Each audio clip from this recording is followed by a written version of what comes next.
Hi friends, welcome to my channel. ಇವತ್ತು ಟೇಸ್ಟಿಯಾಗಿ ಬೇಳೆ ಸಾರು ಮಾಡೋಣ. ಬೇಳೆ, ಟೊಮೊಟೊ ಹಣ್ಣು, ಕೊತ್ತಂಬರಿ ಹಾಕಿ ಬೇಯಿಸಿ ಇಟ್ಕೊಂಡಿದ್ದೀನಿ. ಇದು ಬದನೆಕಾಯಿ, ಕ್ಯಾರೆಟ್, ಮುಲ್ಲಂಗಿ ಸ್ವಲ್ಪ ಉಪ್ಪು ನೀರಲ್ಲಿ ನೆನೆಸಿದ್ದೀನಿ. ಸಾಲ್ಟು, ಆಯಿಲು, ಒಣಗಿದ ಮೆಣಸಿನಕಾಯಿ, ಸಾಸಿವೆ, ಕಡಲೆಬೇಳೆ, ಉದ್ದಿನಬೇಳೆ, ಕರಿಬೇವು. ಒಣಗಿದ ಮೆಣಸಿನಕಾಯಿ, ಕರಿಬೇವು, ಧನಿಯಾ, ಕಡಲೆಬೇಳೆ, ಉದ್ದಿನಬೇಳೆ, ಮೆಣಸು, ಜೀರಿಗೆ, ಮೆಂತ್ಯ, ಹುಣಸೆಹಣ್ಣು, ಇಂಗು, ಈರುಳ್ಳಿ, ಬೆಳ್ಳುಳ್ಳಿ. ಸಾಂಬಾರು ರೆಡಿ ಆಗೋಷ್ಟಕ್ಕೆ ಸಣ್ಣದ ಕತೆ ಹೇಳ್ತೀನಿ. ಒಂದೂರಲ್ಲಿ ತಂದೆ ಮಗ ಇದ್ರಂತೆ. ಅವರು ತುಪ್ಪ ಮಾರ್ತಾ ಇದ್ರಂತೆ.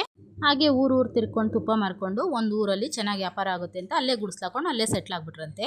ಸ್ವಲ್ಪ ದಿನಕ್ಕೆ ಅವ್ರ ಅಪ್ಪಂಗೆ ವಯಸ್ಸಾಗಿ ಮಗನ ಕರೆದಿ ಒಂದು ವಜ್ರನ ಕೈಯಲ್ಲಿ ಇಕ್ಕದಂತೆ. ಆಗ ಮಗ ಎಲ್ಲಿಂದ ಬಂತಪ್ಪ ಅಂತ ಕೇಳಿದಂತೆ. ಇಲ್ಲಪ್ಪ, ನಮ್ಮ ಪೂರ್ವಿಕರು ವಜ್ರದ ವ್ಯಾಪಾರಸ್ಥರು ಎಲ್ಲ ಕಳ್ಕೊಂಡು ಇದೊಂದು ವಜ್ರ ಮಿಕ್ಕಿದೆ.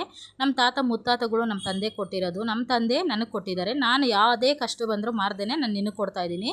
ಇದೊಂದೇ ನಮ್ಮ ವೈಭವಕ್ಕೆ ಸೂಚನೆ. ಇದನ್ನು ಮಾತ್ರ ಯಾವತ್ತೂ ಮಾರಕ್ಕೆ ಹೋಗಬೇಡ. ನೀನು ಹಿಂಗೆ ಹುಷಾರಾಗಿ ಮಾಡಿಕೊಂಡು ಮುಂದಕ್ಕೆ ಇದರಿಂದ ನಿನ್ಗೆ ಒಳ್ಳೇದಾಗುತ್ತೆ ಅಂತೇಳಿ ಸತ್ತೋದ್ರಂತೆ. ಆಗ ಅವನು ಅದನ್ನು ಹಂಗೆ ಮಾಡಿಕೊಂಡು ತುಪ್ಪ ವ್ಯಾಪಾರ ಮಾಡ್ಕೊಂಡು ಜೀವನ ಮಾಡಿಕೊಂಡು ಅವನಿಗೆ ತಕ್ಕನಾಗಿ ಯಾವುದೋ ಒಂದು ಹುಡುಗಿನ ಮದುವೆ ಮಾಡಿಕೊಂಡು ಜೀವನ ನಡೆಸ್ತಾ ಇದ್ದಂತೆ. ಆ ಹುಡುಗಿ ಪ್ರೆಗ್ನೆಂಟ್ ಆಯ್ತಂತೆ.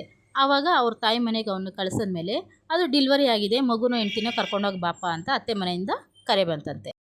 ದಾರಿ ಕಳ್ಳರು ಜಾಸ್ತಿ ಇರ್ತಾರೆ, ವಜ್ರ ನಾವು ಎತ್ಕೊಂಡೋಗೋಕ್ಕಾಗಲ್ಲ ಅಂದ್ಬಿಟ್ಟು ಕ್ಯಾನ್ ತುಂಬ ತುಪ್ಪ ತುಂಬಿ ಅದರೊಳಗೆ ವಜ್ರ ಹಾಕಿ ಆ ಊರು ಸಾಹುಕಾರನ ಮನೇಲಿ ಒಂದು ಸೈಡಲ್ಲಿ ಇಟ್ಬಿಟ್ಟು ಹೋದ್ನಂತೆ.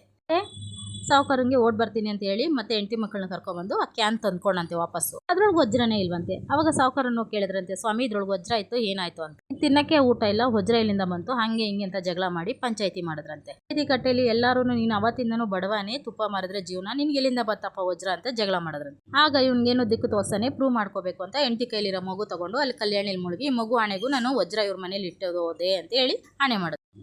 ಆವಾಗ ಕೈಯಲ್ಲಿರೋ ಮಗು ಸತ್ತೋಯ್ತಂತೆ. ಆವಾಗ ಹೆಂಡತಿ ಊರ್ ಜನ ಎಲ್ಲ ಚೆನ್ನಾಗಿ ಬೈದ್ರಂತೆ, ಯಾಕಪ್ಪ ದುರಾಸೆಗೆ ಹೋಗಿ ಮಗು ಕಳ್ಕೊಂಡೆ ಸುಳ್ಳಾಣೆ ಮಾಡಿ. ಆವಾಗ ಇವನು ನನ್ನ ವಜ್ರ ಇರೋದು ಹೆಂಡತಿಗೂ ಹೇಳಿಲ್ಲ, ನಾನು ನಿಜ ಹೇಳಿದ್ರು ಯಾರೂ ನಂಬ್ತಾ ಇಲ್ಲ, ನನಗೆ ಅವಮಾನ ಆಯಿತು, ನಮ್ಮ ಮಗುನೂ ಹೋಯ್ತು, ಸತ್ತೋಗೋಣ ಅಂತ ಕಾಡ್ಗುಂಟೋದ್ನಂತೆ. ಆಗ ಕಾಡಲ್ಲಿ ಒಂದು ಕೂಗು ಕೇಳಿಸಂತೆ, ಮಗನೇ ಮಗನೇ ಅಂತ. ಯಾರು ನೀವು ಅಂತ ಕೇಳಿದಂತೆ. ನಾನು ನ್ಯಾಯ ದೇವತೆ ಅಂದಂತೆ. ಏನಮ್ಮ ನೀನು ನನಗೆ ಈ ಥರ ಮೋಸ ಮಾಡಿದೆ ಸರಿನಾ ಅಂತ ಕೇಳಿದಾಗ, ನೋಡಪ್ಪ ಊರಲ್ಲಿ ಅನ್ಯಾಯ ದೇವತೆ ಮೆರೀತಾ ಇದ್ದಾಳೆ, ನಾನು ಹೇಳಂಗೆ ಹೇಳು, ನಿನ್ಗೆ ಒಳ್ಳೇದಾಗುತ್ತೆ, ಏನು ಹೇಳ್ಬೇಕಮ್ಮ ಅಂತಂದ್ರಂತೆ. ಅದೇ ಮಗುನ ಕೈಯಲ್ಲಿ ಎತ್ಕೊಂಡು ಅದೇ ಕಲ್ಯಾಣಿಲಿ ಮುಳುಗಿ 2 ವಜ್ರ ಇತ್ತು ಅಂತ ಹೇಳು ಅಂತ. ಸರಿ ಆಯ್ತಮ್ಮ ಅಂತ ಊರಲ್ಲಿ ಬಂದು ಎಲ್ಲರನ್ನೂ ಕರೆದಿ ಮತ್ತೆ ಅದೇ ಕಲ್ಯಾಣಿಲಿ ಮುಳುಗಿ ಈ ಮಗು ಆಣೆಗೂ 2 ವಜ್ರ ಇತ್ತು ಅಂತ ಹೇಳಿದ್ನಂತೆ. ಆಗ ಮಗು ಬದುಕ್ಬಿಡ್ತಂತೆ. ಅವಾಗ ಊರ್ ಜನ ಹೆಂಡತಿ ಎಲ್ಲ ಆಶ್ಚರ್ಯ ಆಗು. ಆಗ ಸಾಹುಕಾರನ ನಿಂದೆ ಮಾಡದಂತೆ, ಅವ್ನು ಸುಳ್ಳಾಣೆ ಇಕ್ಕಿದ್ಗೆ ಮಗು ಸತ್ತೋಯ್ತು, ಇವಾಗ ನಿಜ ಆಣೆ ಇಕ್ಕಿದ್ದಾನೆ, ಮಗು ಬದುಕ್ತು, ನೀನು ಕಟ್ಕೊಡು ಅಂತ ಕೇಳಿದ್ರಂತೆ. ಅವಾಗ ಸಾಹುಕಾರ ಏನು ಮಾಡೋಕ್ಕಾಗ್ದಾನೆ ಅವ್ರ ಪೂರ್ವಿಕರಿಂದ ಬಂದಿರೋ ವಜ್ರ ಕೊಟ್ಟು ಇನ್ನೊಂದು ವಜ್ರ ಅವನ ಹತ್ರ ಇಲ್ವಲ್ಲ, ಅದಕ್ಕೆ ತಕ್ಕನಷ್ಟು ದುಡ್ಡು ಕೊಟ್ಟಂತೆ. ಇದರಿಂದ ಏನು ಕಲಿಬೇಕಂದ್ರೆ, ನಾವು ಒಬ್ರಿಗೆ ಒಳ್ಳೇದು ಮಾಡಿದ್ರೆ ಅದ್ರ 2ರಷ್ಟು ನಮ್ಗೆ ವಾಪಸ್ ಬರುತ್ತೆ. ನಾವು ಒಬ್ರು ಕೆಟ್ಟದ್ದು ಬಾರಾಡಿದ್ರೆ ಅದು 2ರಷ್ಟು ನಮ್ಗೆ ವಾಪಸ್ ಬರುತ್ತೆ. ಸಾಹುಕಾರ ಕೆಟ್ಟದ್ದು ಮಾಡಿದ 2ರಷ್ಟು ಅವ್ನು ಕಳ್ಕೊಂಡ. ಇದೇ ಫ್ರೆಂಡ್ಸ್ ಈ ಕತೆ ನೀತಿ.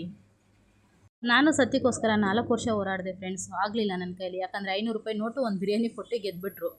ಇವತ್ತಲ್ಲ ನಾಳೆ ಅದು ಮಡ್ಲಿಗೆ ಕಟ್ಟಿದ ಬೆಂಕಿ, ಸತ್ಯ ಯಾವತ್ತಿದ್ರೂ ಹೊರಗಡೆ ಬಂದೇ ಬರುತ್ತೆ, ವೆಯ್ಟ್ ಮಾಡಬೇಕಷ್ಟೇ.